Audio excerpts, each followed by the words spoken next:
Welcome back to another episode of Spiritual Teachers Podcast. With me today is Sunshine. Sunshine is a Surukana medicine woman. She's a Mukana Lian shaman, a clear conduit to the ethereal world and also to the underworld. Sunshine does frequency healing and she's a trauma disruptor. It's such an honor to have you on, Sunshine. Thank you for It's my joining. honor. Thank you. Yeah, I'm super stoked for this episode today. We have some really juicy topics for you in store. But as you know, with this podcast, sometimes spirit guides it in a different way. So, some of the topics we may cover is past life recollection, what the underworld actually is, and what's down there, the Chamorro culture, and remembering who we are. Awesome. So that's kind of the game plan. And Sunshine, you have a little frequency offering to share, right? Yes, I would like to open up this beautiful session with my angel bell. I like to call in the angels so that we can all feel divinely protected and divinely seen and also divinely heard. Beautiful. I love it. Yeah, those are two really important parts of being human, Yes, being seen and heard. So this is yes. amazing. So this is it's actually called a solar bell. Wow. I've never But seen anything like it. yes, my friend Josh over at Earth Tuned, he creates all of my instruments for Wow. frequency. And this is the perfect 432 hertz frequency. Wow. So for anybody listening in, this is like an oval tuning fork, right? But with a Yes. gap at the bottom with some really amazing Eye of Horus on there and some pyramids, some And snakes. raw. And there's two snakes and Uh-huh. the sun and a moon. And then Wow. at the very top is the star, and it's the perfect balance of the masculine and the feminine coming together to make the perfect 432 hertz. Wow. I can feel how powerful that thing is. I can't wait to hear it. Okay, we're going to call on the angels. Let's do it. Okay.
They're here. Thank you so much, Sunshine. The the sound didn't come through that well through the Zoom, but I could feel it, and hopefully everybody else felt it. And the intention and the presence of the angels is here now. So that's the that's the important aspect of that beautiful practice. So thank you so much for sharing that beautiful gift with us. And so traditionally, how the podcast usually goes is we open up the space to share a little bit about the awakening journey. So I would love to hear how everything started for you. And I know you've had a really powerful life, a lot of challenges and beauty and all kinds of aspects that have made you the woman you are today. So um, would you be open to sharing that, please? Yes. So, oh my goodness. So, I actually had one of my first awakenings when I was 5. Wow. Yes, I had a near death experience. I actually, my appendix ruptured, and Whoa. yeah, it was very, very septic. Hmm. And I actually had died on the table. Wow. Yes. That gives me chills. Mhm. And so that was my first introduction to the underworld. Okay. Yes. Um, and I knew that there was something different about me from a very early age because I would always want to be out on the land. Hmm. And I always spoke to animals and I would always make bird sounds and I would just be in my own little world and I would create potions and um, different salves and tinctures and stuff like that when I was a Wow. child. Yeah. Um, but I knew that, um, yeah, I was different Hmm. because my mother was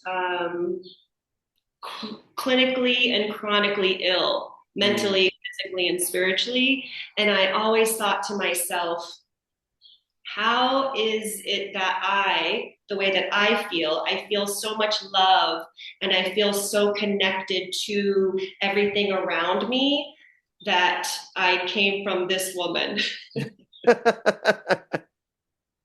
Yes, I mean, I thought that as an early, very early, as a child, Hmm. and I even wrote in my journals and told her very often that I never wanted to be like her.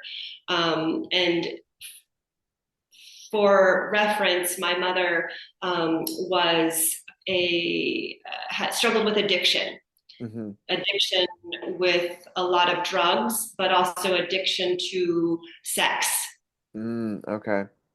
Yeah, Hmm. and men. Hmm. Hmm. And so I saw a lot of different things growing up that a child should never have to see or experience. And I kept a lot of that in. Hmm. And then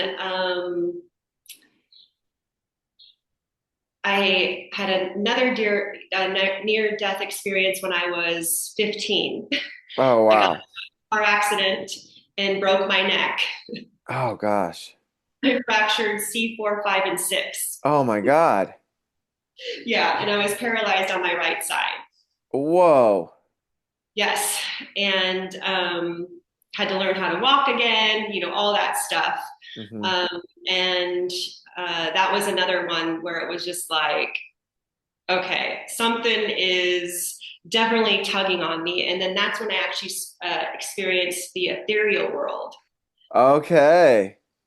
Getting Mm-hmm. chills again about that. So, uh, before we continue, would you be open to sharing like what you saw or any of the experiences that you had when you were 5 in the underworld and then when you were 15 and the differences between the two? Yes, yeah. So when I was 5, I actually was going through a lot of trauma. I was going through a lot of actual hmm, sexual trauma. Hmm. I was um, I was sexually abused by men that my mother would bring into our home, Oh my gosh. and my mother just checked out with addiction, Mm. and so I actually did not remember anything from my childhood up until recently, from the up until the age of 7. Hmm. Um, and I had to do past life regression to remember. However, I vividly remember what happened when I was 5 when I went to the underworld. Okay. And what I saw was I saw serpents and I saw Okay. dragons. Dragons. Yes. Okay. What color were the dragons? I'm really fascinated now. The dragons were green. Okay. Mm-hmm. And, that is the color of the heart chakra. Hmm.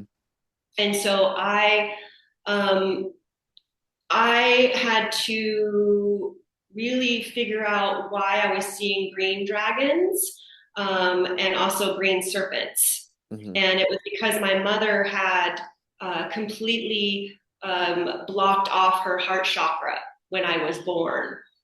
Oh, wow. She used to tell me very quite often that I was never wanted, and that this replayed over and over in my head. And I actually have now released that because I know it wasn't her speaking.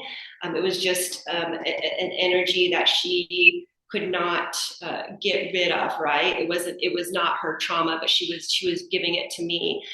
She used to tell me that when she was in labor, she thought she would had to take a shit, and I came out. Oh my God. Yeah, yeah.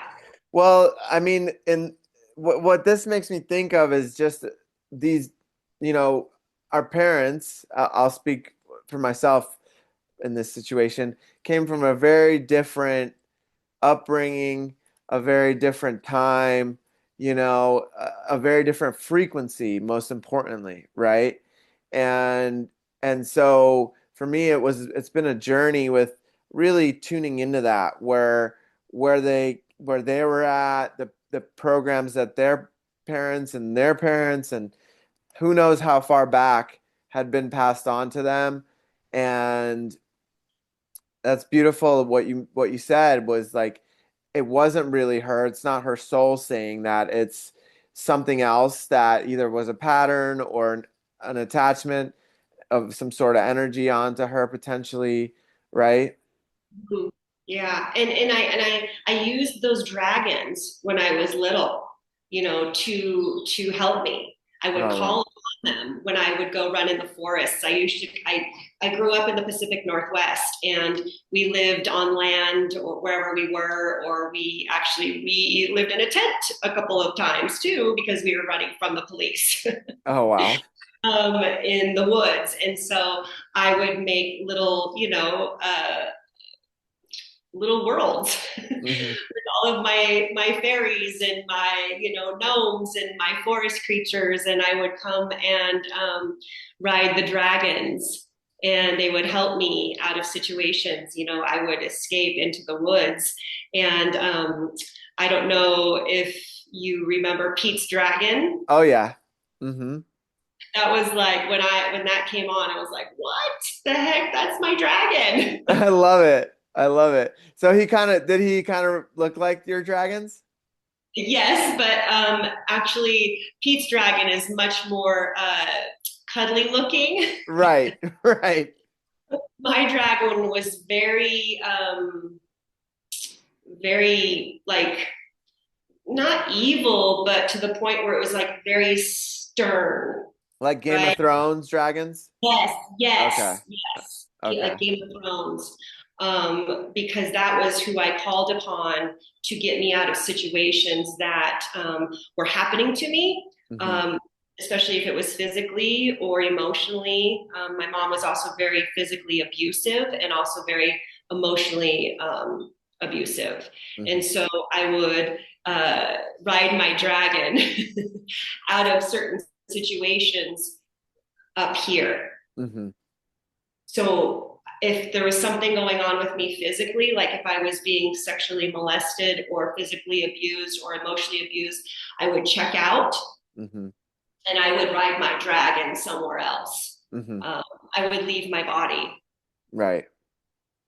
I can relate to that for sure. And for me, it was like escaping into video game worlds or into like really deep um, books, like that had a whole world built around them, like Narnia or Harry Potter, those kind of things. Yeah. I felt like those were really beautiful worlds to step into in those moments and in those times. So. Thank you for sharing that. Thank you for your vulnerability and for sharing about the dragons. And it makes me think also that about dragons and how in society sometimes dragons are looked at as like these powerful, fire breathing, like scary, almost evil, like borderline evil beings, right? That are really like disruptive and destructive and and I had this whole journey reconnecting with my dragons over the last couple of years, and I learned that the dragons are like the rulers of the reptilian race. And so they were the ones that were the most wise. They had the most control over themselves. They knew how to really like center themselves. They knew how to be really amazing leaders and guardians of the planet. And and so my lineage goes back to the Russian czars, and so with that, it's like that dragon lineage too. So it's really interesting that that's what you saw in the underworld. That's really powerful. Very, and they're guardians, Hmm. they're guardians. And just like you said, they're very sovereign, right? Hmm. They're very wise. And I've always been a very wise, sovereign, unbreakable, unshakable to almost to the point where it came off very cold. Hmm. Um, I've always been like that because I had my dragon. Right, right. And I needed to be able to ride my dragon, even in the physical, even growing up, and also being an adult in any situation, to rescue me basically and be my guardian. Mm-hmm. Hmm.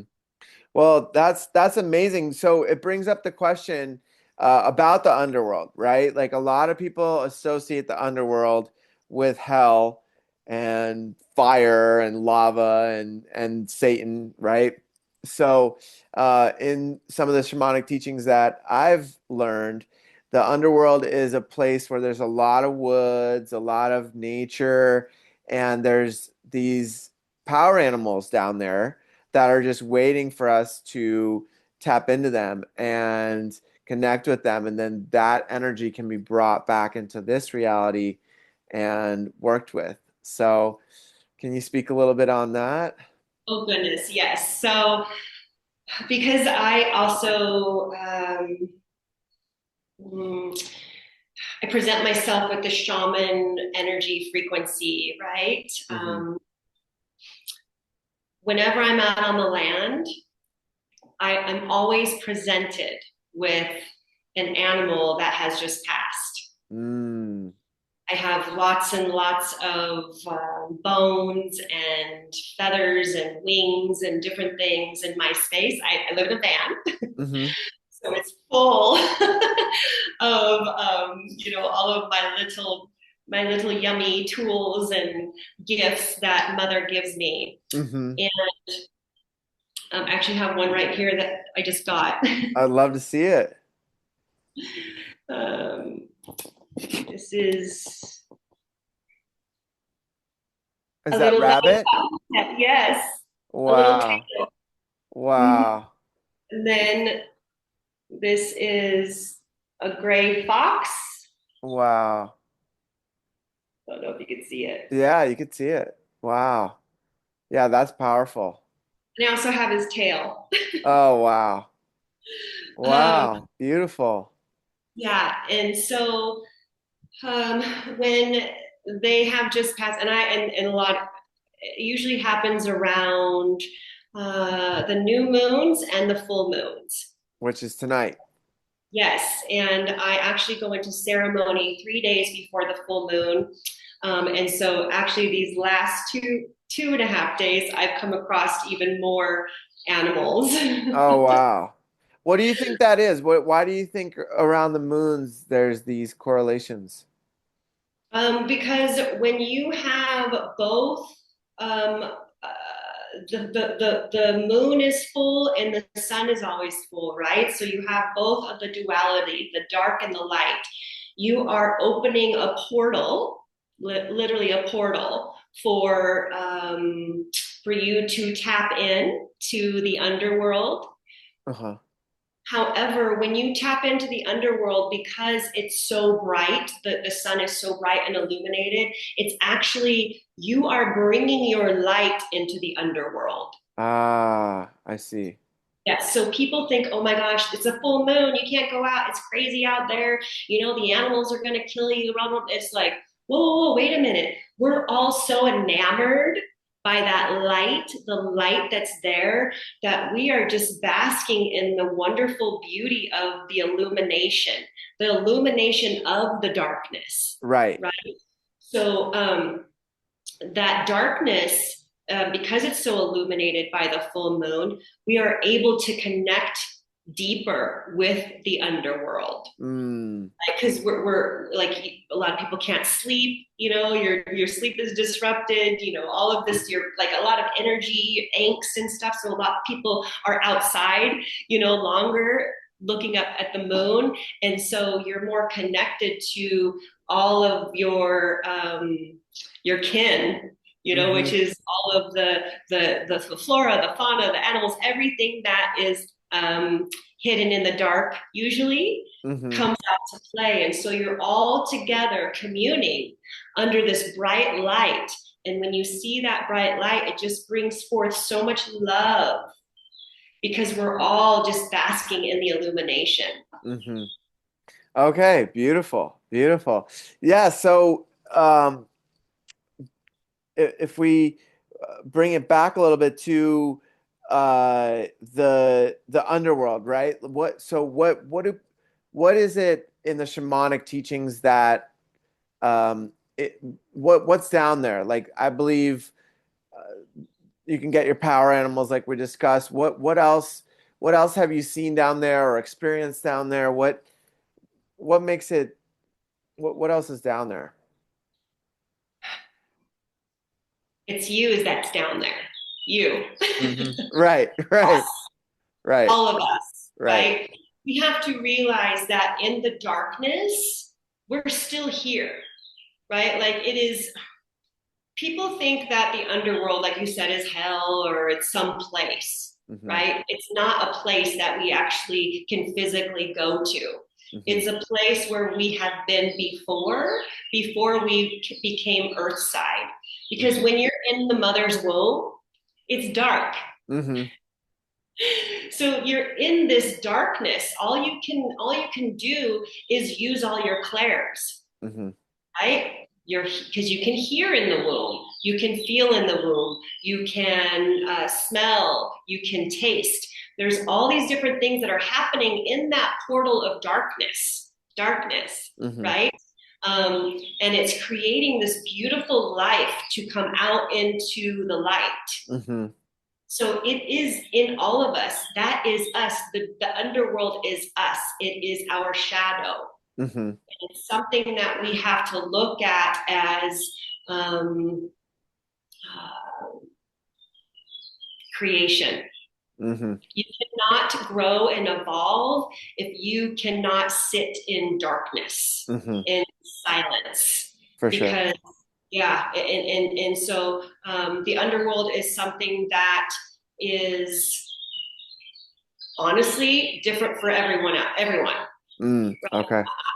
Coming through your perspective, your reality. We all have a different reality, like the way that we've been raised or we've conditioned, or programmed, or where, your cultures, everything is different. So everybody has a different reality and perspective of what the darkness is and what the light is. Hmm. So that's where we need to um, allow people to experience their own darkness. Hmm. I mean, that's kind of along the lines with also with the trauma work, right? Hmm. Is that you have to experience your own darkness. So the underworld is whatever you want it to be, and know that it's not something that you cannot come back from. Right. Right. You Yeah. can come back from that. That's the key. Hmm. Yeah, that's a huge key. That's a huge key because in order to grow and in order to raise your frequency, you have to shed those layers of trauma, of those dark shadows, the addictions, all those things that are blocking that evolution and frequency, right? Right. And those are all you. that's what I mean. Like it's you, the underworld, the darkness, the shadow. That's all you. That's a part of you that has allowed you to evolve. Hmm. So that's why we cannot fear the underworld. Hmm. Right. Because it is us. It is Right. us. Yeah, Mhm. and for me, I had a really like it just felt like being in Alaska or like in really lush green nature, and all these power animals came and I saw all kinds of different ones and yeah, it was a really beautiful exploration for me and I connected with the bear. Wow. Yeah, I connected with the bear my first time down there, and this big brown grizzly bear came and like I got on top of him, and he kind of allowed me to go for a ride on his back, around around the underworld. So that was my first experience with it. That's so cool. Yeah, yeah, it was really neat. So, so do you journey there a lot? Yes, that Okay. is actually so that's kind of my karmic node Hmm. is Scorpio, Hmm. my south node, and so I have been carrying a lot of karmic baggage for thousands of years. Hmm. And so in order for me to clear that out and bring forth the light that is from the darkness, I've had to go into the underworld most of my life, and I Hmm. still do. However, now I know how to say, you know what? I don't think I want to today. Right, right. It's kind of that finding that balance of, because when I go into the underworld, that is actually where I also get a lot of downloads. Hmm. Um, because I'm so connected to a certain frequency, and it doesn't scare me. Hmm. Nothing scares me. Hmm. Really, nothing scares And me. that's huge right there. There's Yeah, not many people that can say that. I have zero fear Wow. because I know that fear feeling is actually a catalyst to action. Mm. Because when you experience any type of fear, you're going to have to choose to get out of that, right? So fear creates action, Hmm. and I'm all about action. Right. Right. Right on. Okay. I Yeah. love that. I love that perspective. I think that's really beautiful because I read something the other day in this book called The Big Leap, and mentioned, actually I have it right here. He mentioned that this was huge. Okay, so he said, fear is excitement without the breath. Love it. Like that resonated so deep that you can just alchemize fear into excitement just by breathing into it and by recognizing that underneath this, there's just something ready to move and take action, you know? Absolutely. Absolutely. Yeah. And me being able to go into the underworld allows me to do my work at a very high level because let's face it, a lot of humanity is, um, I would almost say, physically and emotionally stuck in the underworld, if you want to call it that, because they feel like they are stuck. Yeah. Yeah, lower chakras for sure. Yes. And Hmm. so, because of my experiences as a child and a teenager, and also as an adult, I've had a lot of sacral mm, activations, Hmm. if for lack of better words. Hmm. And so it has created a a platform for me to go into those sacred underworld spaces because of the sacral, the womb, where it's like you feel that different darkness down there. And so I'm very good at the dark feminine. Right, right. And that's important. I mean, it's that right there, not a lot of people talk about, even nowadays with all the spiritual movement, and you don't have a lot of women really going there and highlighting that specifically, and even less of the masculine talking about that. So I think that's a really important offering that you have. Yeah, because I mean, because we have such sacred energy, we can be conditioned and programmed into using it in a way that is dark. Hmm. And we are taught that, unfortunately, in like certain like spaces. an example would be lust, right? Lust, manipulation, Hmm. yeah, control. Hmm. Yeah. And it's because we have had that taken away from us, Hmm. right? Especially if you have suffered from any sort of sexual trauma, Hmm. uh, that control, that innocence, that all of that stuff was taken from you. So then in turn you take it back, and then now you use it as like this archetypal energy, like a Kali energy, to Hmm. like get what you want. Yeah. Or get revenge almost. Absolutely. Hmm. However, what we need to understand is that when you are using that archetype for your advantage, Hmm.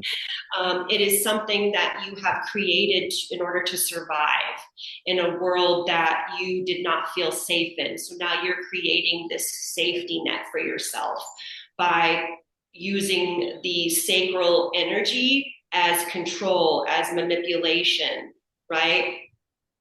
And so, go ahead. I was just going to ask, do you think there's karmic repercussions for this?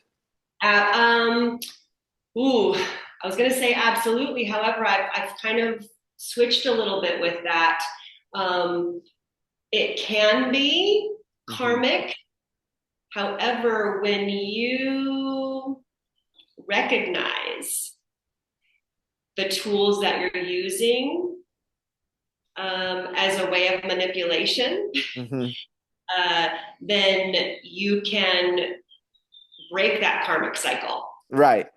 Hmm. Yes. So yes, it does have karmic energy, which like I said, my South Node is a Scorpio karmic underworld, so I had to experience all of that, and I had to use all of that to my advantage. And once I realized that um, it's actually not my tool, it was actually my mother's tool. Mm, that's huge. She used it very much, and Hmm. I witnessed it to Hmm. get what she wanted from men, from also corporations and businesses and different things to manipulate, to get what she wanted on a very low vibrational frequency, Hmm. very manipulative. Um, when I finally realized that, I gave that backpack back to her. Hmm. And I said, okay, I'm done. I'm done with your backpack. Here you go. It's actually very light now. You're welcome. Right, right. I, I dumped a whole bunch of it out, just left you a little bit. yeah. And now you can give it to your mother. Hmm. There was a lot of incest molestation in my mother's family as well. Mm, So it was trickled. I see. Yeah. And once you hand that backpack over to its rightful owner, um, then your karmic cycles are over, Hmm. and mine are over now. Hallelujah. I know It's it's so such a huge relief, you know?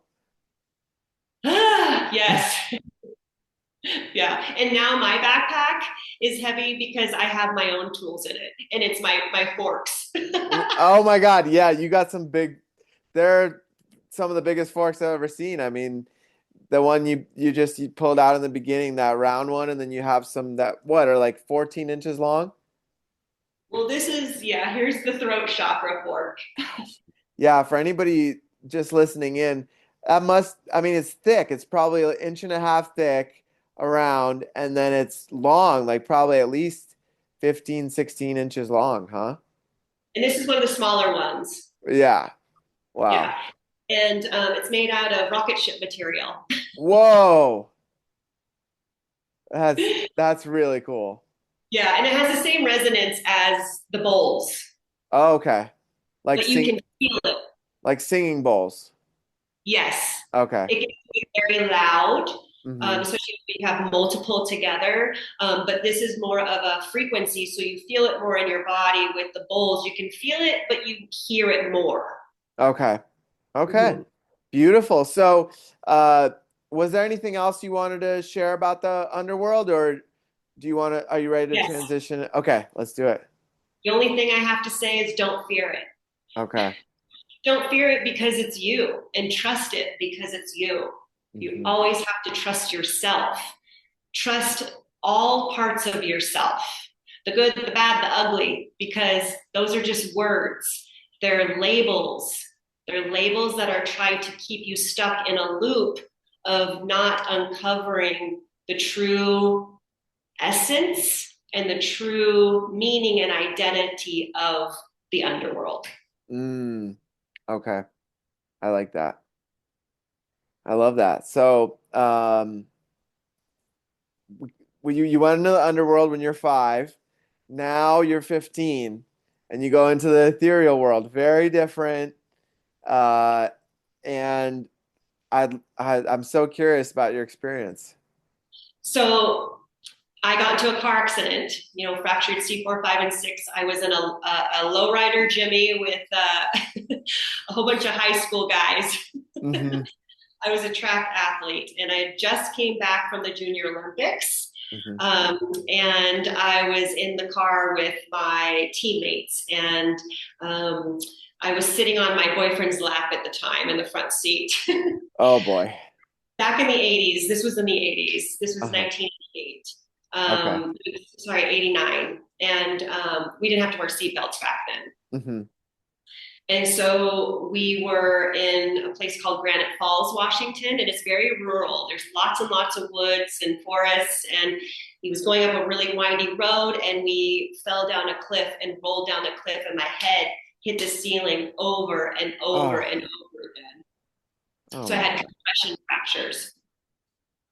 And when I got out at the bottom of the ravine, well, let me back up. I don't remember getting out physically. I remember like spiritually, like my soul and spirit leaving my body, and I could see myself, outside, and we Hmm. had to walk up this hill, and my neck is broken, so it's like, Oh you know, God. I felt like it was just like not on there, right? It was just like waving back and Oh forth. God.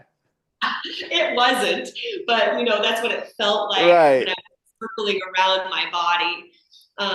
But I was flying over my body, and it was like I said, in a forest. So we were down in the woods, and all of these birds were around me, swirling around, turkey vultures swirling around my body.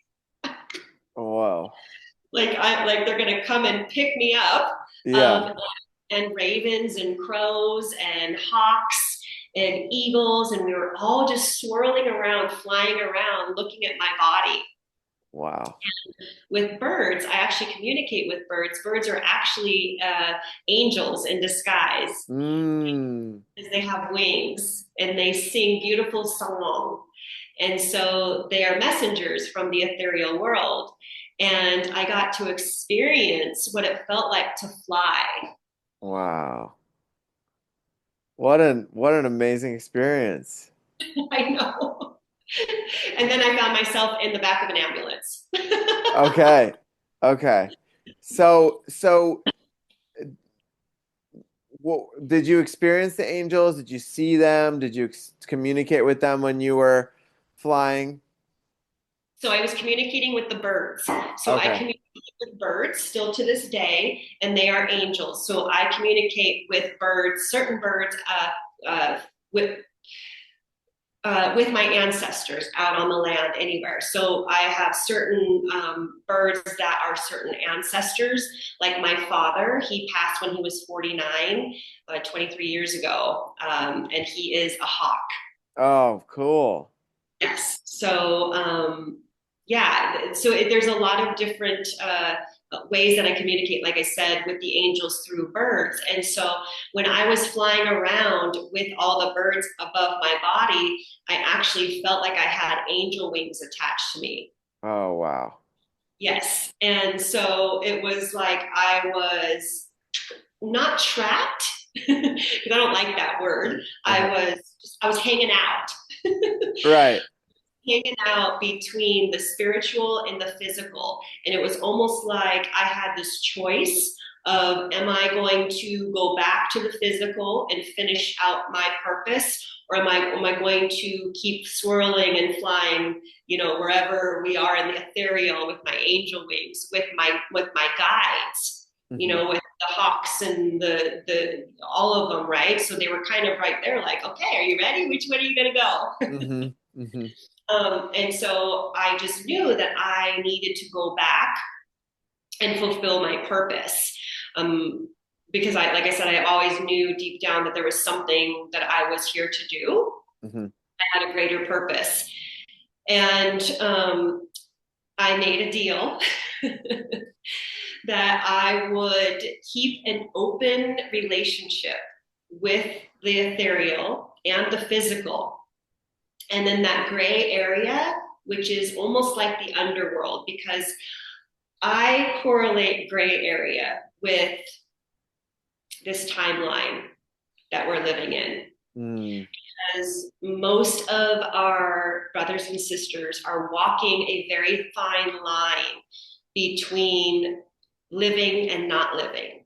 And so Mm. I call that the gray area or the void. And you could kind of describe it as the underworld.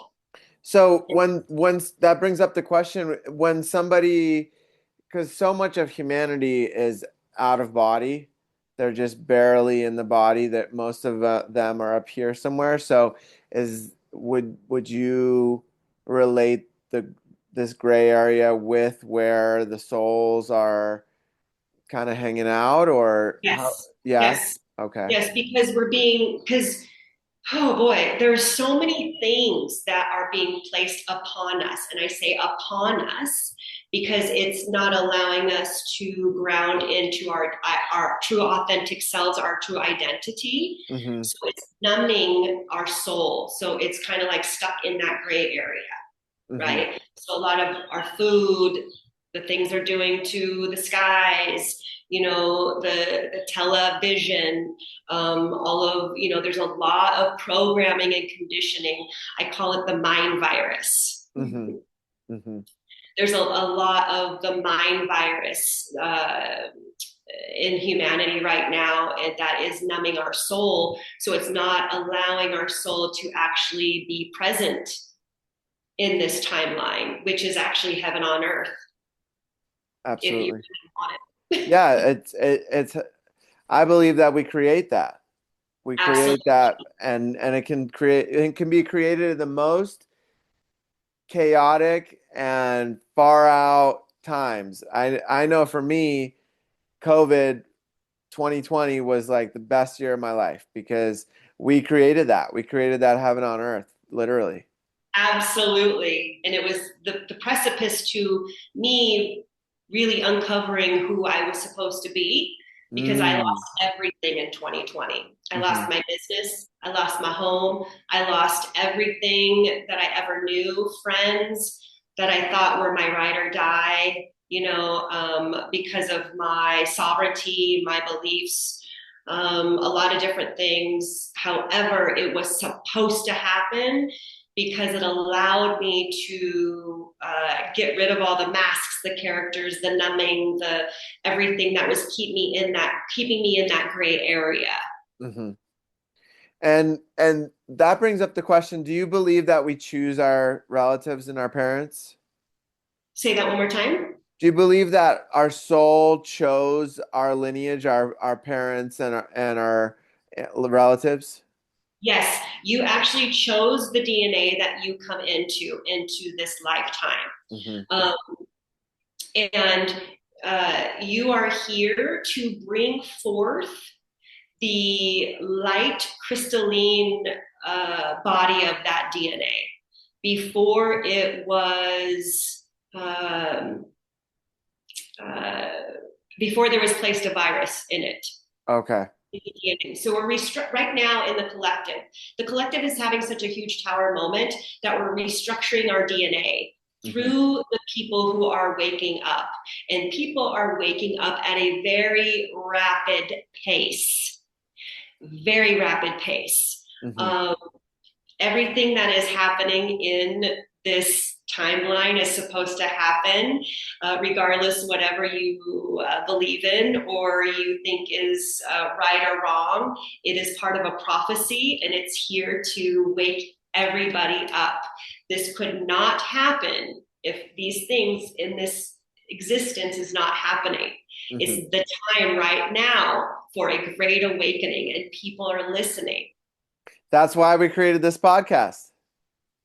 Absolutely. Thank Because you. yeah, because no, of course. I mean, for me, I look back at my awakening and I was like, what podcast would I want to create for myself back then to listen to? And this is for all the people coming awake, if you will, or coming online out of the matrix into this reality for what it really is. And it's there to support everybody, to show everybody that there are so many ways up the mountain, and none of them are any better or worse than the other. The only person that's wrong is the one running around the base of the mountain saying, "You guys are all wrong for going up the mountain." You know? And I'm already at the top going, Yeah, hi. come on up, guys. Seriously. And the view up here is fantastic. Right, right, for sure. Yeah, yeah. And I mean, that's key because, we are waking at such a rapid pace because the masculine energy that we're living in right now, because we're also in a huge digital age. Hmm. We are, I mean, everything is so instant gratification, Hmm. right? Like, Hmm. I mean, even if you go, hey, Siri, you know, do this or do that, it gives it to you. You Hmm. can order something online and it's delivered to you within an hour. Hmm. Nobody has to do anything anymore. There's no journey in the goal. There's no journey anymore. It's just the goal. Right, right. It's like, wait a minute. So it's actually taking away our sovereignty and our ability to hone in and harness our gifts and our abilities because we're not using those anymore. We're not having to use anything. Our skills, our gifts, we could just go beep, Hmm. send, Right. and it shows up. And because that scale of the masculine and the feminine energy in the collective is so off balance with the masculine, right? Because there's so much war, competition, all of these things in the collective that the feminine is like, you know what? I ain't down for this anymore. Right. Right. Yeah. So we're now on the land more. We're now finding our inner goddess more. We're now realizing that um, there truly is toxic femininity as well, Hmm. not just toxic masculinity, because it's together. We both have masculine and feminine energies inside of us, no matter what your physical presence is. Right. We are all fluid, Hmm. right? Energy is fluid. Yin yang.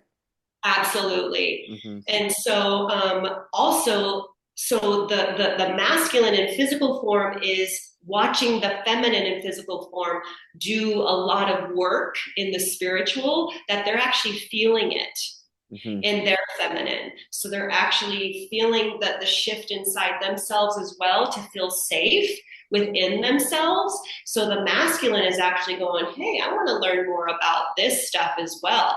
I want to learn more about the ethereal. I want to go out on the land. I want to be, I want to have silence. I want to be seen, I you want to feel know? my emotions, right?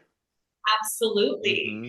And Yeah. so it's now safe for all of us, our feminine, to start being seen. And Hmm. it's such a huge, I get just chills thinking about it, because it's such a huge awakening for the planets. Big time. A lot of things are in alignment as well. And so it brings forth that feminine energy to the physical. And old paradigms are crumbling, Hmm. because we don't want to live in that gray area anymore. Hmm. We don't want to do Absolutely. that. No, no. And in my practice, I always tell people here, if you have two decisions, two choices, right, which is amazing to have, you have choices. Hmm. Um, you want to look at each choice, and you want to Marie Kondo that shit. Right. I want to say, is it excuse my French, but I do swear.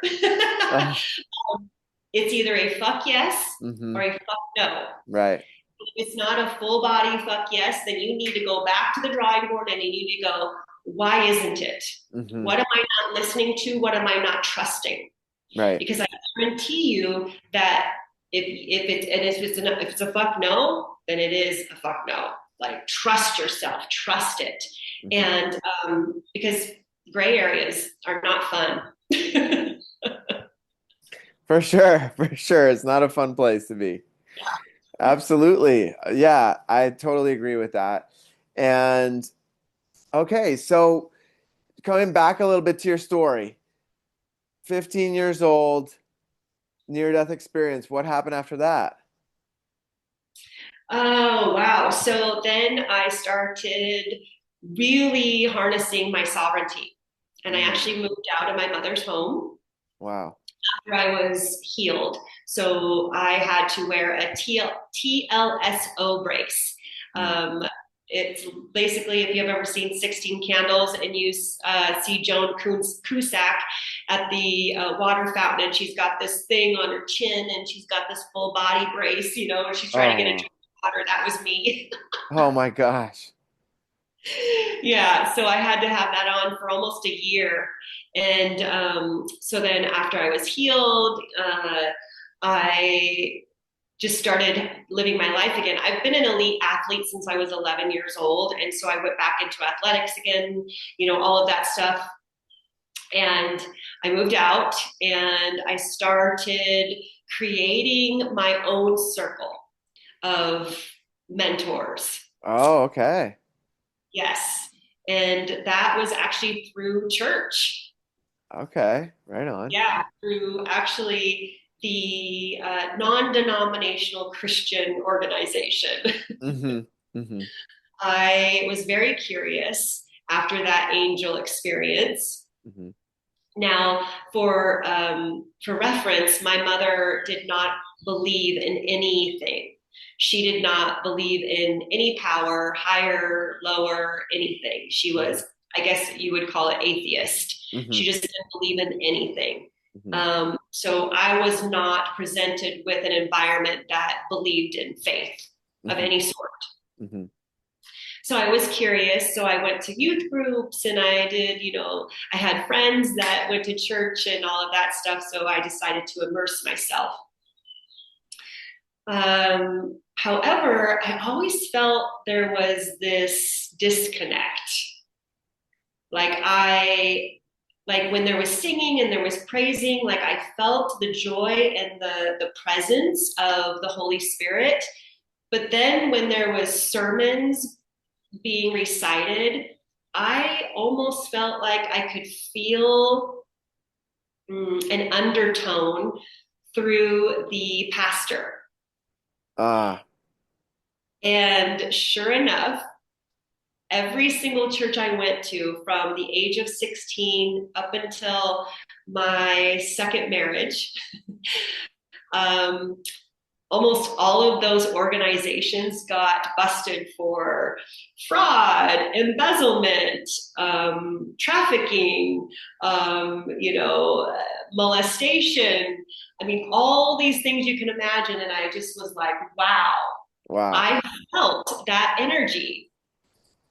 I felt the energy and I just could not get on board. So I went back to nature. Where God is, that's God for me. Hmm. Beautiful. Mm-hmm. Beautiful. Yeah, I mean, that's it's so interesting because I remember I never followed up with the churches or that I used to go to, and I wouldn't go often, but maybe like just Christmas and Easter, that kind of thing. But I remember I became a Reiki master, and my mom called up the church, the local church that we would go into, and she had him come over. He rolls up in his really nice, expensive Mercedes, and he's like, Peter, uh, Reiki's against our religion. And I was like, all right. I'm like, I hear you. And I was like, that to me was I had a way more spiritual experience during my attunement, and I've been able to heal so much of myself just in the few months that I've been a Reiki master. I'm like, my mind, I'm thinking, okay, uh, thank you, and that's a goodbye, And Yeah. I never went back. I never went back after that. And um, I remember I went to a Russian Orthodox church, and there was beautiful art, like the murals are so beautiful of the different people, and the candles smell so nice, and the frankincense and the myrrh, and those aspects I really liked. I still work with frankincense and myrrh, and I really like the natural beeswax candles and things like that. But the undertone of like somebody saying that they can go to God for me, I wasn't down with.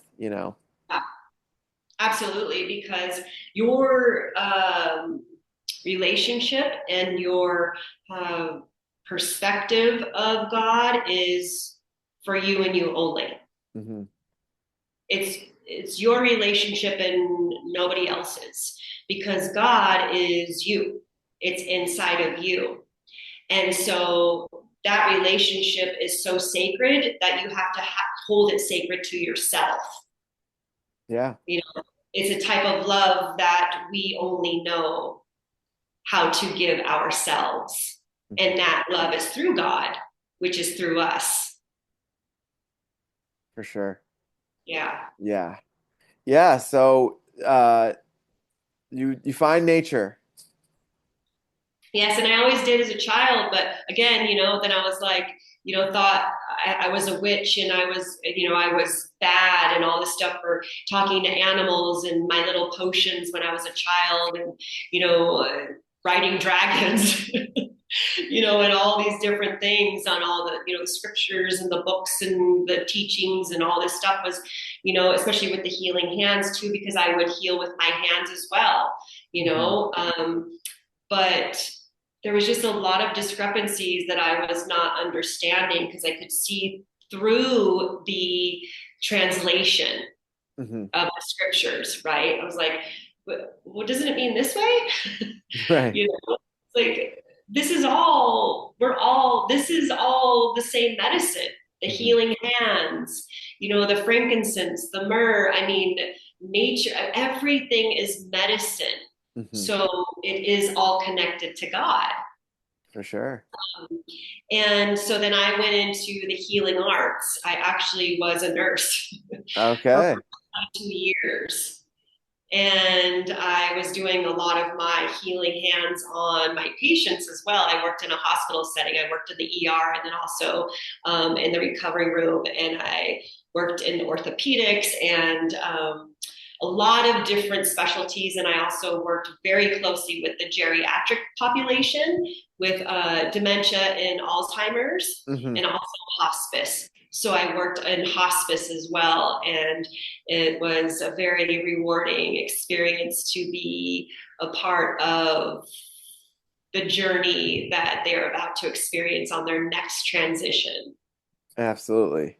Yeah, it's a whole nother level working with the geriatric population when it's in that type of setting, either hospice or an Alzheimer's clinic. I've had experience doing physical therapy in Alzheimer's clinics, and speaking of the moon, on a full moon, it was always a show. All those shadows would come out and they would just be full throttle, no filter for these people. And it was like these aspects of them were just running the show. And they Yeah. were, yeah, and they were just, uh, some of the nastiest stuff was said, and some, sometimes even like some low levels of violence, like throwing things and that kind of thing. Oh yeah, I worked in geropsych. So we had a locked side and an unlocked side. Mm-hmm. Um, but the thing with dementia and Alzheimer's is what we have to understand is when you get to a certain point in your life and you have decided you are going to now experience life differently through feeling, your mind checks out. And so now you're going to start experiencing feelings that you have numbed and pushed down for your whole life. So Mm-hmm. you forget about things that have recently happened. Now you revert back to, when you were younger. That's why they don't remember things, close. They remember things back in the day because now they're reverting to the things that made them feel a certain way. And so it can come out as an anger, as in love, as in a lot of different things. And so we have to give them grace, knowing that they're now re experiencing things that they have numbed with emotion and feeling because their brain, their masculine side is checked out. Mm-hmm. Yeah, for sure. And it almost seems like those people are more in that gray zone that we were talking about, right? They're almost like they're probably 99% up there, and then the rest is just programs trying to run on autopilot. That it seems like in that place, it's really difficult to clear that, right? Like unless you find some sort of, like for my grandma when she had started dementia, we started giving her Bacopa and lion's mane, and that's like natural remedies that started to bring her memory back. But I mean, from a spiritual perspective, do you think that that's kind of just like a recording almost of these programs that is on rerun that is really hard to break at that point in life? Yes, but what's happening is they're trying to break it. That's why they check out. Hmm. And so in that space, they need to be held. They need to feel like they are protected because they are kind of resorting back to their younger years. So, Hmm. they always they always look scared. Hmm. They're always like, not really there because of the feelings that are coming up. Like you said, they're purging old programs. They're purging the mind virus. Hmm. And so the mind virus is just like completely taken over at a certain point. And some people think that it's also karmic, Yeah. which I do believe in some of that as well. But I think the karmic part is whether you are combative or not. Right. Right. Right. Yeah. Yeah. And even the caretakers, like when you really zoom out, maybe those people were caretaking for them at some point in one of their lifetimes, and so that can be a really big rabbit hole for as well. And that I think is a great transition into past lifetime regression and that kind of thing. For me, it's come as like random times throughout. Like I haven't it's been difficult for me to just like sit down in meditation and actually access that. But I've accessed it in myofascial unwinding sessions. I've accessed it in Kundalini yoga classes and the Shavasana at the end, and in really deep meditations. I've accessed it through eye gazing Mm. with previous partners. Like I've watched them morph into different beings that we've had lifetimes with and future lifetimes where she looked like a alien, like a blue alien or a red alien, that kind of thing. And since time isn't linear, that may all be happening simultaneously. So I'm really curious about your experiences with your past lifetimes, and you touched on it a little bit, but I'm really, yeah, what's that been like for you? Oh my. Because I can tap into both worlds, I would say even like three worlds, right? The ethereal, the physical, and the underworld. I'm able to. It's more of a knowing and a feeling. However, lately I've been seeing now. Ah, it, nice. the experiences are so much more visceral. Hmm. And the reason why that has come online for me recently is because I have been connected. This is very new news. I have not said anything. Only a couple. Shelley knows. Okay. My children know. This is And very. Shelly was on the podcast a few episodes ago. Yeah. She's my dearest, dearest, bestest sister. Beautiful. Yes. Beautiful. My divine soul counterpart just came into my life, into Mm, my physical life again beautiful. Beautiful. after almost a decade. And Wow. he has circled back into my life because I have cleared that karmic baggage, that karmic trauma. Hmm. Um, and we have actually been in each other's lives in past lives. Mm. I actually have been a high priestess. I have been a queen, and I have been a couple of other things as well. And he has been my guardian, my king, and my protector, and my security guard through all of those lives. Wow. Beautiful. Yeah. And one of my lives that I am now reliving at a very conscious, aware, and um, what's the word I'm looking for? It's like being seen, right? I'm allowing my past life to be seen through this physical body that was passed on to me through my DNA, through my lineage. And that is the Surahana, that Makanalian. Because we, as a Chamorro culture, anything that is outside of the Catholic Orthodox church is wicked, Hmm. is connected to the underworld, right? Any healers. Yeah, and for those that don't know that those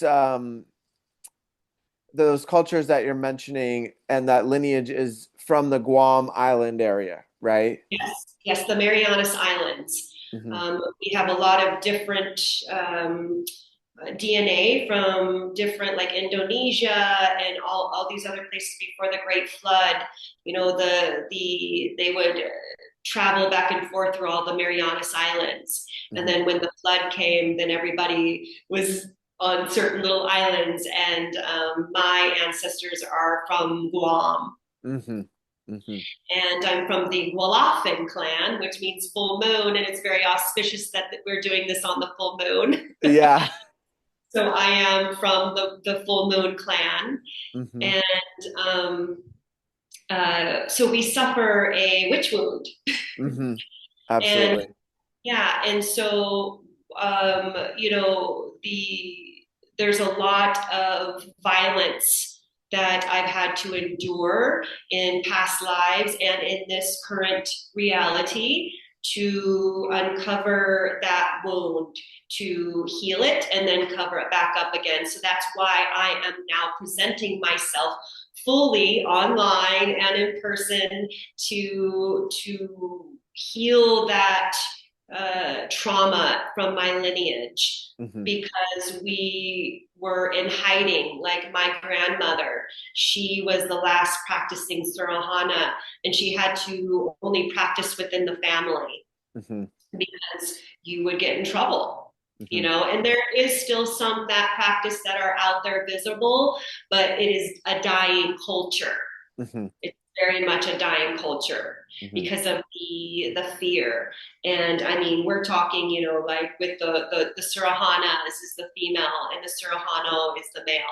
Mm-hmm. With the Surahana, it was like, they would take a stick, a big stick, and sharpen it, and then they would place the woman on top of the stick through their vagina, and that's how you would slowly die. Is it would be through your Oh, portal. wow. That's that's next level right there. That's wild. That's So totally wild. the amount of trauma and ancestral trauma and lineage I've had to clear out of my sacral chakra has been very whew. Complex to say the least, right? Yes, in order for me to be able to present myself for humanity, but also for my lineage, past, present, and future. Hmm. Okay. Yeah. Wow. That's really powerful. Uh, so I know New Guinea's not too far away, right? Absolutely, yeah. And New Guinea had carnivorous people like that would eat each other. Was there anything like that on Guam? I'm not quite sure because a lot of our culture has been erased. Hmm. When Magellan came over, he erased a lot of our culture. And, now Guam is a territory of the United States. And the only reason because of that is because they like to use our land for military bases Hmm. because it is in a very good position with China and Japan and all, different places. And so it's like, it's a very good position for the military. However, we suffer from colonization. I mean, our land, our sacred land is being stolen from us for Hmm. military bases. I mean, we can't even vote for a president, you know. There's a lot of colonization that has gone on, and we don't have good drinking water, and a lot of our species for plants and animals are being extinct, and just a lot of stuff is, our island is very small, Hmm. and so thank goodness the younger generations are standing up to colonization, and we're trying to take back our land, Hmm. because we when you're in spaces of awakening, you understand that the land is the mother, and Hmm. we need to save her and work with her to co-create freedom. Absolutely. Absolutely. Yeah, I'm it's awesome to be in this time, with I know. it's just every day I'm like, all right, it's getting more interesting. All right. Well, Even our language, our tomorrow language, it's got the original dialect is dying because of our elders have been so conditioned with a mind virus within the four walls of the Holy Spirit. When our culture and our ancestors, they went by the sun, the moon, the stars, the tide, everything. I mean, our island is, basically there's stories about how the formation was, it's a female, and there's lovers that are encapsulated in the rocks and the formation of the islands, and there's so much spirit in the island, and we need to harness that. We need to bring it back. So there's just a lot of conditioning that needs to be reversed. And thankfully, I wasn't raised where I was conditioned. So I was allowed to kind of freely float and figure it all out on my own. So now I am able to get all my downloads from my angels, my ancestors through the ethereal, because I was not raised by my Chamorro family. However, we do connect with the underworld very deeply. Like, it is not uncommon. Well, I don't know how common it is anymore, but it wasn't uncommon to have bones and skulls and skeletons of our ancestors in the home, Mm. because we did not have a religion. Mhm. We looked up to our ancestors. Mhm. And so that is the elder wisdom. And so when you have the bones and the skulls and all of that, it's still that energy around you of the wisdom.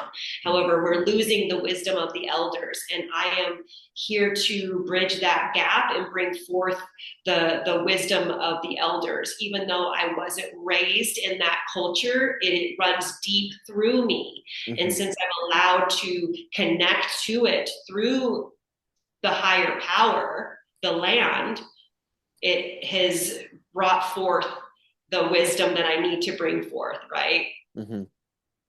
Beautiful. Yeah, I mean, there's something in the DNA of each one of us that's slowly, as the awakening starts to come online, and these aspects just come through, and uh, it's fascinating. It's beautiful how that all happens, and Ancestral wisdom is coming through very deeply for those who are listening.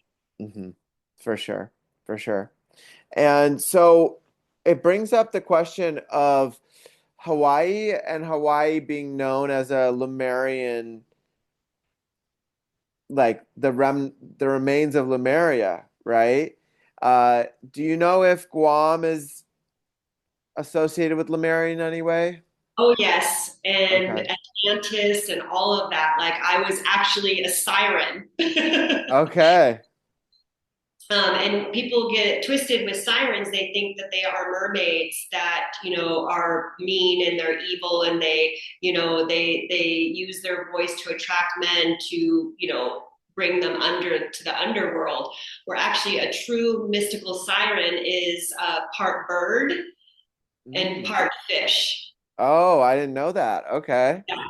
Yeah, Yeah, so yeah. we're able to fly in the ethereal, and also have the pretty sing, and then they have the fish aspect, right? The mermaid aspect of the underworld, under the world, where Atlantis, and it's a very magical space. hmm hmm Yeah, I remember I had met a woman who was from the Philippines, and she could speak over 100 different light languages. And I remember we were laying in Shavasana, just enjoying the sound bath, just laying on our backs with our eyes closed, and she starts speaking in these tongues, and I just started crying because I had this remembrance from a past life. This was another one of those moments where I was some sort of mer man or woman at the time, and I remember just like feeling it, like remembering hearing the language for the first time. And I went up to her afterwards and I'm like, "Was that the mer people language?" And she was like, "Yeah, it was." And so that was my confirmation of like, wow, okay. And it's happened like once or twice after that, and it's always very emotional to connect to that lifetime because it feels very real, and it also feels like it was long ago. Very long ago. Yeah, yeah. Yeah, yeah, they're like, yeah, very long. Like before even of all the wars and everything, the Great Wars. Like I had a life where I was alive for 700 years. Oh wow. That's because we weren't in war, Hmm. right? With all the planets and the different species and all of that, and we could thrive for 700 years. Hmm. And I always joke, no wonder I'm tired all the time. Right, right. Yeah, yeah, For thousands of years. right, right. Yeah, the spirit's a little tired now, but I can relate. And so yeah, one of my dad's teachers actually, I went to Reiki share at her house, and she channeled while we were treating. She's like, you've been around when the like during the time of the dinosaurs, like you were here. So you've been on Earth for a long time, and I feel so much love for the planet so deeply that uh that that really, like, since I was a kid, just like you mentioned, it's like such a deep connection to the planet that there's no wonder I keep coming back because I love it here so much. Yes. And what we have to understand is we are actually we're an invasive species Hmm. to the planet. Like we are like the human species is an invasive species to the planet. However, we've been conditioned to believe that, like, if you go to different places, oh, that's an invasive plant or that's an invasive. That it's like, what? It's Right. actually thriving. How is it invasive? Hmm. That's just a testimony to the Earth's frequency and the heartbeat of Mother Earth. Allows anyone and anything and any species to come and root in her and thrive, Hmm. right? So the reason why I say we are an invasive species is because we are not co-creating with her like every other species out here, Hmm. right? We have decided that we want to have ownership and control over her, Hmm. and that is when it's invasive, Right. right? If we go out in nature, we can see everything co-creating with each other and supporting each other through death and rebirth and regrowth, and everything is so beautiful and so symbiotic that it's just natural. Hmm. However, we have come in and we have been a destructive part of that cohesive cycle, Hmm. right? We are that bump or that glitch in the Hmm. cycle. We Yeah. are we're damaging her, Hmm. and in the process damaging ourselves because we're a part of her. Yeah. Yeah. It's sad. It's really sad. And then at the same time, there, what we mentioned earlier, this awakening's happening. So everyone's coming out of this like materialism kind of life where, oh, I need to get the newest iPhone, I need to get the newest clothes. And it's like, okay, I can go to the thrift store and get even cooler clothes for way cheaper. And like all these aspects are starting to come online that are more in synchrony with the planet, like even the hydrogen cars that they're creating, like you just that'll be amazing to just like pour a bottle of water in your car and just go. And so I like to see both sides, right? Like I like to see the the positive aspects of it as well. Oh yeah. I mean, there's definitely great things, in the progress of, you know, the growth of things that aren't natural, right? Hmm. However, we've been here before many, many times, Hmm. you know. Like it will, the scales of the masculine and feminine will be way tipped to the masculine, and then we have to balance it out. And then Mother Earth will be like, guess what? We're doing this. We're just gonna wipe it clean. Right, right. Full reset, guys. Yep, we're in a reset, and you're gonna either be here or not. Hmm. Hmm. And And so, I think that one way that Mother Earth does it is by switching the poles. absolutely, Hmm. yeah, and the polarity is definitely switching. We're, because it is that time. However, I believe that we're not going to have a reset like we've had in the past, Hmm. where everything just crumbled or burnt or froze or all of that stuff. I don't believe that we're going to have that type of reset this time, because we have created such a beautiful reality that we need to wake up to the fact that we can live in both worlds. Like, just because I'm a very natural person and I'm a Mother Gaia medicine woman, and I basically, I practice land medicine, like everything for me, for my guests, right? In my practice, I first and foremost do everything I can completely natural and Hmm. holistic. Hmm. However, there is great purpose within the imagination and progress of technology. Hmm. We do need to learn how to co create with it so that we use it for good and not for bad. Hmm. Because AI is so prevalent right now. And I used to have a very big aversion to it Hmm. until I've been meeting people on my journey who actually are working in the AI spaces, that are waking up, and they're realizing that, wait a minute, I can be a way shower of the goodness of AI Mm. and nurture it as if it was a physical human, to have emotion behind it, to do things for the greater good of humanity, instead of having it flip to the masculine side where it creates destruction.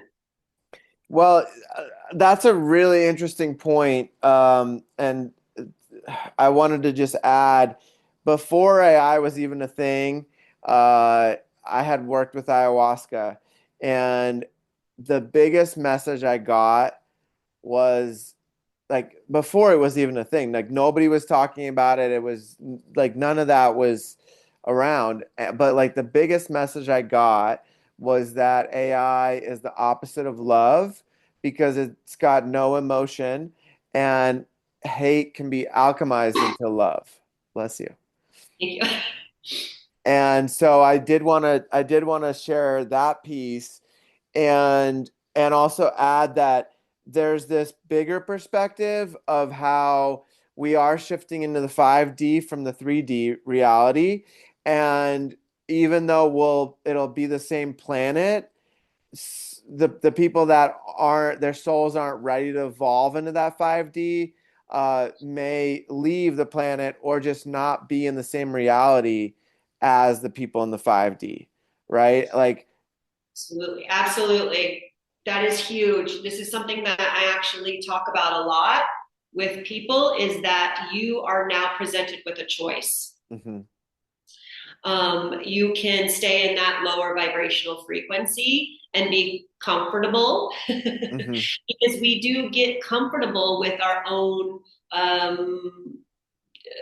depression, our own anxiety. We can get attached to it. We can get Our own addicted. discomfort, right? Yes, we can get addicted to a discomfort. We can get addicted to all of that. Mhm. So that's where we need to dispel all kinds of addictions that are keeping us in the lower frequency, right? Because there's also, like, we talk about plant medicine and everything. Like, people are like, oh, plant medicine, that's also it can be an addiction. Yes, it can, if you're not ready to integrate the fullness of the messages. Like, that's another whole subject. Like, you have to allow yourself, the integration period is far more important than the ceremony itself, For sure.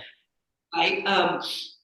And people, because of addictions, have created an addiction with plant medicine to where they're getting so much information that they're not allowing themselves to process it, that it's creating a psychosis, or it's creating even more of a crutch of like, well, I'm just going to keep running. So now this is going to be my new addiction, Hmm. you know.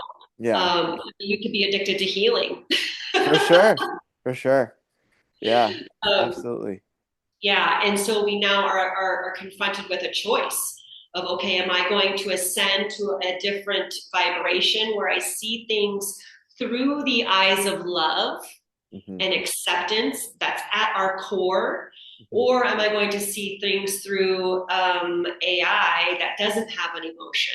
Hmm. Because you could just be like, hey, AI, text me, send this text, put a couple of these words in it or whatever. But and then you can tell, like, it's like, huh, that's very introspective and deep. Hmm.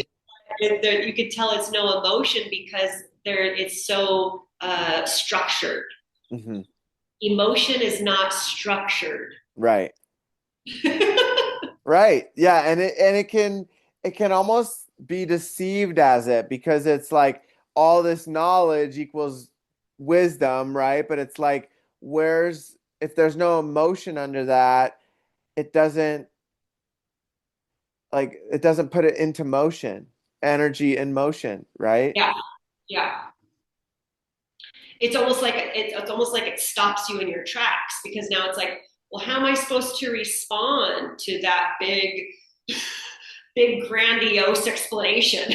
Right, right, right. Like Yeah. that just totally outdid me. Right, right, for sure. I was just talking to one of my buddies the other day. He's like, ChatGPT like helps me answer like 70% of the things that I need to know with like lawyers and all this stuff that like all the most people don't know all that terminology and all the laws. And here's ChatGPT that's just like, here, I can give you all these facts and all the things to say to sound perfect, you know? Um, but the emotion isn't there. But that's also creating a mask. That's creating a character. Right. Because if you're being confronted in physical form and you actually have to recite things, or you have to perform physically, you're not going to be able to uphold that level of standard. Hmm. Yeah. No, for sure. Definitely not. Yeah. Yeah, but I mean, so yeah, it's a really interesting topic. Um, and one thing that came to mind was we came here, right? I believe we're some sort of hybrid of some sort of beings. Yes, There's these books about the Anunnaki coming and creating us as their slave race. Uh, some people, we have such a huge percentage with chimpanzees in commonality with the DNA. Some people believe it's like a mix of some sort of alien race with the chimpanzee. And what I've read about those times was that these beings were experimenting with all types of different animals and DNAs and trying out like, okay, is this going to work? Is this going to, be a good slave race, basically, right?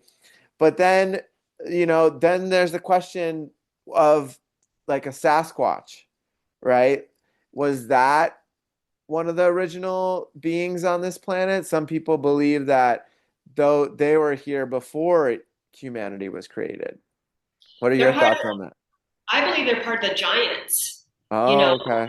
And so the if you, I mean, I'm in Sedona. I live in Sedona part time, and so there is a lot of giants living in the rock formations, and they are sleeping right now.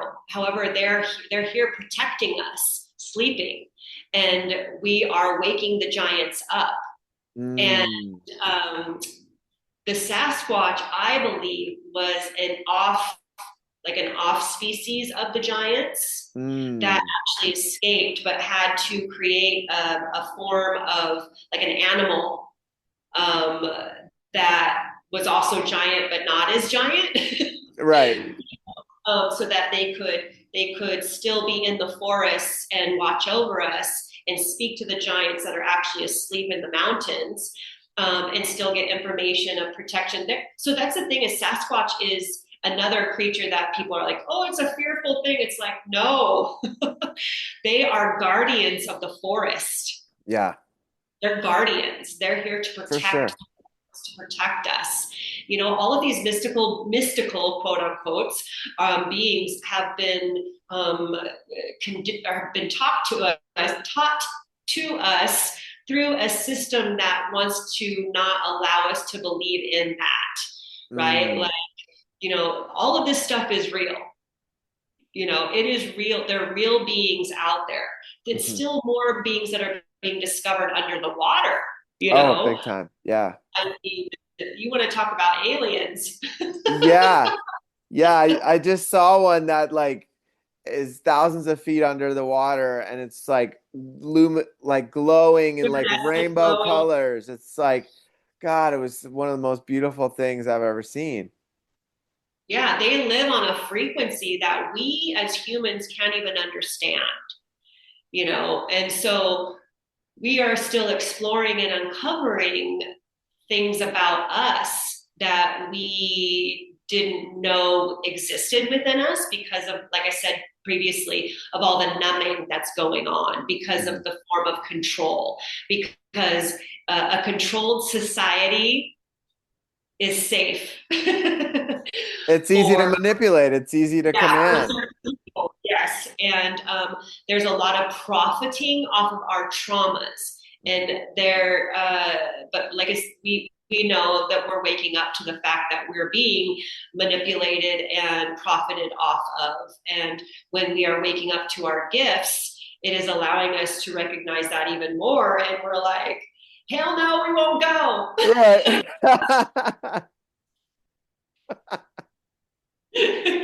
Oh man. Yeah, that's so true. And yeah, that's a really interesting perspective about the Sasquatch that I haven't heard before. It's they're for sure guardians. I've interacted with three of them in Mount Shasta, and I actually have an episode where it's just me talking about that. But have you ever encountered them in the physical? Yes. Okay, I'd love to hear about that. It was actually in the Three Sisters Wilderness in Bend, Oregon this last summer. Oh, cool. Yeah.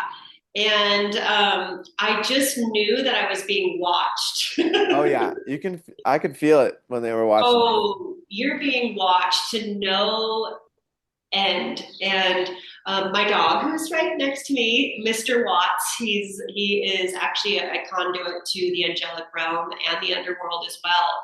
And Oh wow. he actually spotted the Sasquatch first, and he spots it by smell. He's very very good with his smell senses, and he can literally talk to me with just a look. And I said, I know, I smell him. So we both can have this smell too. So I can smell different animals, especially death. I can Mhm. smell death upon animals. And the Sasquatch, I don't know if you experienced this, but for me, the smell of the Sasquatch was almost a very um, roadkill smell. Mm, And I believe that is because he is a guardian of the forest, he goes around and he sets the spirits free of the recently deceased animals. And so mm, as like their fur or their pelt, or whatever that animal was, he gathers that as an amulet, and hmm he covers his body with that hmm to hide himself as like a camouflage. okay. So I smelled him Uh-huh. before I saw him, hmm and it was literally like it almost felt angelic, to be honest, because it was like a safety protection, of you're divinely protected. hmm Um, yeah, but it was very, very short with the eyesight because it was like, I want you to feel me, hear me, and smell me more than you see with these eyes. Okay. So was there a moment when you actually saw the face and like did you have any eye contact or anything? Yes, and it was a very like a studious, like, hello. Oh, okay. Okay. It felt Like like a a proper. what was What was that? that? He was proper. It was like, hello. Oh, okay. Because Okay. I'm very, very witty and quick-witted and sarcastic, and I like to, give people shit and joke around all the time. And so it was one of those like, how are you? How you doing? Uh-huh. Right. Right. And then that was it. Okay. And on Okay. his way. Okay. Beautiful. So, was there any telepathy involved or any messages exchanged? Yes, it was for me to allow my guardian of me come into my life, and that is where um, yeah, things started shifting in my favor to my great protector and guardian coming into my physical life recently. Okay. Okay. Beautiful. Beautiful. So Because that, Oh, sorry. It was because I know now that I'm always divinely protected in the spiritual realm, and so that was kind of like confirmation. Like we always have your back in the spiritual realm. mm, So now you're allowed to allow yourself to have that guardian come into the physical realm, because I have always been so guarded and not allowing fully my guardian to come into my physical realm. It's always been people from karmic underworld energy that has pulled me backwards, mhm. right? So now, because I know who I am fully and I vibrate at my highest, truest, authentic self, I now know that the frequency that I hold, anybody that wants to be in my energetic field has to raise up to my frequency. For sure. For sure. Yeah, I feel like that too. It's like the more I raise my frequency, the tighter the circle gets, and the more specific I am with who I spend time and energy with.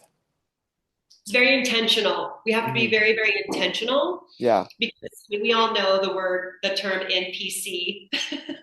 Non-player character for those that don't know. Yeah. Yes, and those non-player characters were placed here for that, for a specific purpose, Hmm. and that's what we talk about, the gray area. Those NPCs are hanging out in the gray area, and they are here to be our greatest teachers, because everybody is our mirror. Every Yeah, experience, every person is our mirror, and the NPCs are here to be our mirror, fully our mirror, to see if you can evolve. for sure. For sure. Absolutely. Yeah, it's fascinating that that's been so real in my life where like literally if I'm activated or triggered by anything anybody does outside of me, then and it doesn't have to be a human, it could be a dog, it could be whatever, right? And if I have a reaction inside my body, then that's my responsibility to take a look at that and heal that. Absolutely, because everything outside of us that triggers us is a false reality, right? So it's like that's why we have to vibrate a frequency of love through our lens and through our being and our presence, because, like, for instance, right now we have a great divide in the political parties. I mean, in everything you can imagine, there's so much divide, right? Yeah, Because we've lost love. We've lost the alchemization of turning hate into love. Um, and when you are able to alchemize hate into love, you will see souls, and you will realize and recognize that all that stuff, like whatever somebody believes in or whatever they do that you don't necessarily believe believe in, however you see each other at a soul level, you know that's all a false reality and it's not even real. Right. What's real is this, is us, this human connection, this visceral feeling. This is all real. Hmm. All Everything outside of us is not real. It's just programming, it's just conditioning, it's something that is holding us hostage from truly co-creating with each other. And Hmm. again, that is a threat. For sure. For Mm-hmm. sure. I was watching Planet Earth 3 last night. Have you ever watched it? I have not. I don't watch Oh, TV really. yeah, well it's like a nature show. Okay. And it has David Attenborough as a narrator, and he's my favorite. I've watched Yeah. all his stuff, especially as a kid, and all the way up till now. And so there's this scene where there's like 12 great white sharks patrolling the beach, and they're looking to eat the sea lions, right? And I think it's in South Africa somewhere. And I've never seen this happen before, but they caught it on film, and I didn't even know this was a thing. But at some moment, there was a tipping point, and the sea lions were like, "We've had enough." And you just start seeing them in shoals going into the water and just swimming alongside and behind the great white, letting it know like we're not gonna take this anymore. We're done with this, what, like you trying to eat us basically, right? And this is a metaphor we're getting to, right? And so they just came in swarms, like hundreds of them behind these great whites, and just pushed them back out into the deep sea. And that was fascinating to me, and it like really showed me in the nature world how, if we all came together, how much power we have over literally any corporation, any pharmaceutical company, anything, oil companies, you name it. Like if we all came together, we could be like those sea lions and move it all out. Just like, Absolutely.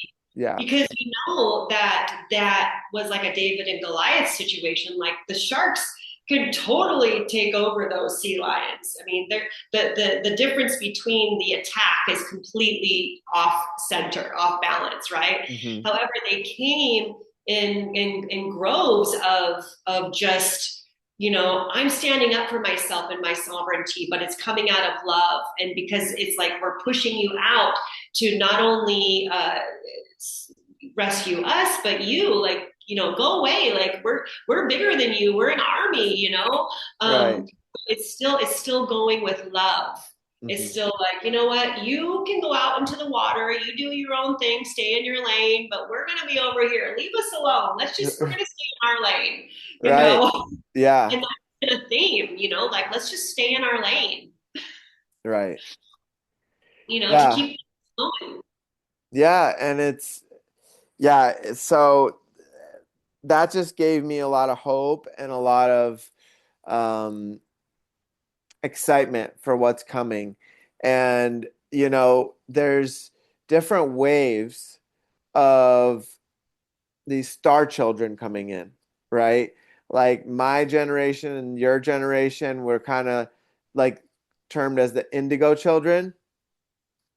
And then after that, I believe it's the rainbow children, then the crystalline children, and then there might even be another new one coming in now. But each one of us has a role to play in the development and the creation of the new world and the new Earth, moving into that 5D reality. And like for the indigo children, our role is kind of like to break it down, and then the next generation comes, and they're already doing it, Oh like gosh. they're already creating it. And so like all we got to do is just like step out of the way for them to go. And then the ones after them, like, but those that generation is kind of building the stage, which we are too. And then that those younger kids coming in, they're like fully 12-strand DNA embodied, and they're just like, all right, here's exactly what is going to happen. And they already know exactly what to do and those kind of things. So I see it because I work with kids, and it's fascinating. It's fascinating to see how tuned in they are. And Oh, yes. yeah, Full body chills when you're talking about that. yeah. Because I work a lot with children as well, but I also work a lot with like the millennials. Hmm. I'm Gen X, and Hmm. so um, the Gen X feminine are waking up at a very rapid pace. Hmm. And so we're allowing ourselves to be seen. And what it's doing is it's hitting each generation now, backwards and forwards. So, like, then, the every generation is feeling it. And so it's getting even, more aware and more potent. And like you said, with I, I told one of my guests, he's 29, that I just saw recently in Sedona. I said, your generation is putting everything into action. You are here to basically save us. Hmm. Yeah. And because they're doers, they're the ones who are very active on social media. They're the ones, stomping the grounds. They're the ones who are very loud and out there and, like, you said, putting into action. And I said, thank you, because I'm tired. And now we're going to be able to sit back and relax and say, good job. Right. Right. Live the rest of our lives, in our golden years, just like, this is freaking beautiful. This is exactly what we laid out for to present to you, to pick it up, to, move forward with the blueprint. And it's such a beautiful thing. And like you also mentioned, the young ones, they are like, literally, the 12 strand DNA is so real, Hmm. because the children, you just look at them and they look at you, and you're just like, stuff that I'm like, give it to me. You could Right. just in them, and they're just like, I'm not going to share it right now. But I mean, they are so locked in and connected. It's like, I get full body chills, Yeah. because they have grown up in a world where there's so much AI, and then there's realism, right? There's so many different things that are all, I mean, they have so many things that they can look at and experience, they're exposed to, and they're seeing through the bullshit. Right. Right. For sure. They're For seeing sure. through the bullshit. Yeah. Yeah. They're like, no, I want to be a kid. I want to be outside. I want to be on the land. And every time I see families that bring their children to Sedona, I am just like, thank you. Thank you for exposing your children to real, to raw, to Hmm. what's really here, real in front of you, visceral, because it's super important. And these children are soaking it up Hmm. like nobody's business. Well, I was just in Sedona a couple months ago, and it was my second or third time, and Sedona is literally like living in a national park. Like if you took Zion out here in Utah and you put a city inside of it, that's Sedona. But like even Yes. even more amped up and more extraterrestrial activity and all these portals opening. And I remember I watched this video on YouTube one time where this guy used frequency. I don't know how real it is, but it looked crazy. He used frequency where he tuned it to a specific frequency, this device, and then this circle started opening like a little crack in this reality. And there's a little circle, and wherever he was, he looked in, and there was Sedona in this other side of the other side of this portal. And I'm like, of course it's Sedona because there's so many vortexes and portals there. There is, and there's portals like in the Grand Canyon, and there's, all kinds of different portals around here. That's why it's so sacred. And there is certain uh, corporations that actually have their hands very deep in here in Sedona, that own basically all of it, because it's so sacred and powerful, and because of all the portals. Hmm. Um, it's real. I mean, I see a lot of traffic in the sky as well. Hmm. Hmm. It's like, what? I mean, and people experience it, they see it, and it's very, very real. Um, and, however, this is a place that will um, push you out For sure. if you're ready. Yeah. Right. It's kind of like Encinitas or these other spiritual hubs where it's I like if spent a lot of time in Encinitas too. yeah, yeah, it's I've been to these places and I lived in Encinitas for 8 years and you just see people trying and they're like, no, I'm not gonna look at that. And then it just pushes them out, you know? And it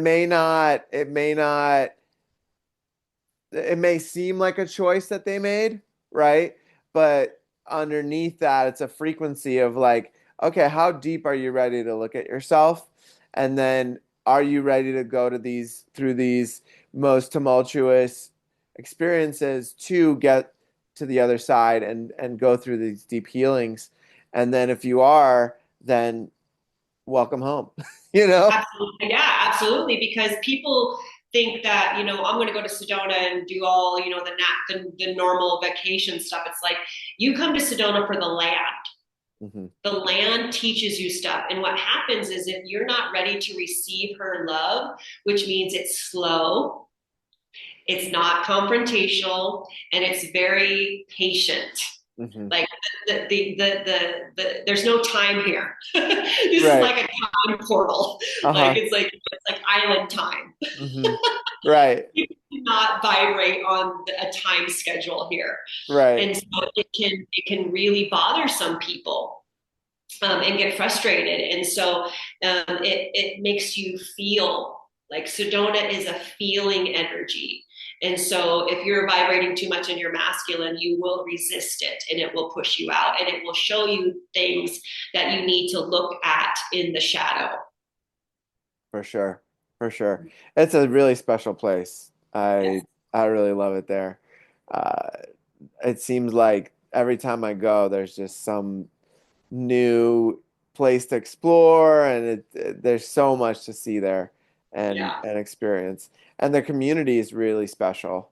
It's also interesting because I find that in Sedona, there's a good balance between like maybe not for everyone, but there's a good balance from what I witnessed of people that are financially stable and also on the spiritual path. So they've found that balance. And, living in Encinitas, there's that as well. But when I was there was this deep spiritual journey, but the financial was having a hard time catching up to it. And Yeah. and I think that that aspect is very important to continue to go up in frequency because then you can show up for the world more. You can show up for your family, for everybody when those finances are stable and secure, whatever that looks like for the individual, because it all starts here, but in the mind. Um, but yeah, do you see that? Do you find that in Sedona more so?